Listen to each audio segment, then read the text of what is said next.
Thank you, Mr. Vice President. This is a joint effort at Geneva International Centre for Justice.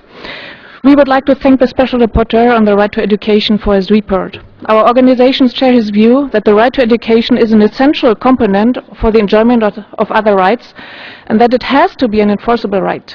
Mr. Special Rapporteur, you identify a lack of awareness as well as legal, cultural and procedural barriers as main obstacles to the enforcement of the right to education. Still, one factor is missing, which is the systematic dismantling of a functioning system during war and occupation.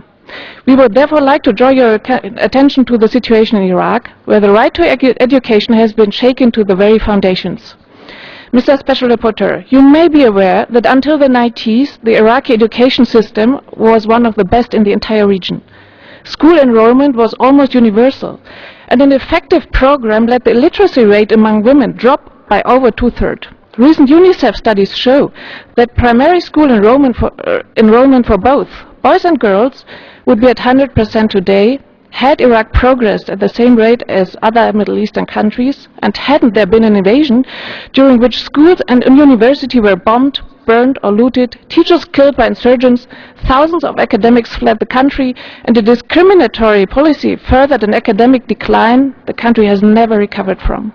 Mr. Special Rapporteur, over decades, Iraq has undertaken every effort to overcome obstacles to the right of education, but these efforts were shaken due to an illegal invasion.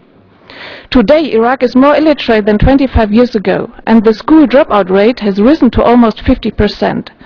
Poverty and a rampant lack of security keep thousands of girls at home. Children need to work in order to support their families, and especially higher education facilities still lack equipment.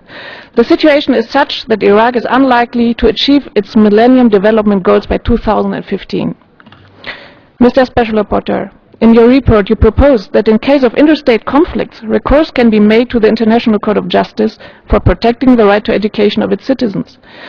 But what do you propose in a case like Iraq, where until today the invading countries are washing their hands off, where a functioning education system has been shattered to pieces, but accountability is non-existent, and finally, when despite the many calls of hundreds of experts and NGOs, no special rapporteur has ever been appointed? Mr. Special Rapporteur, the current situation is the result of foreign intervention, and the international community must assume its responsibility. We call on you to include the situation of the Iraqi education system in your future reports, as we call one more time on the United Nations to finally end the current state of impunity and investigate the human rights violations since 2003 through UN Special Rapporteur for Iraq. Thank you for your attention.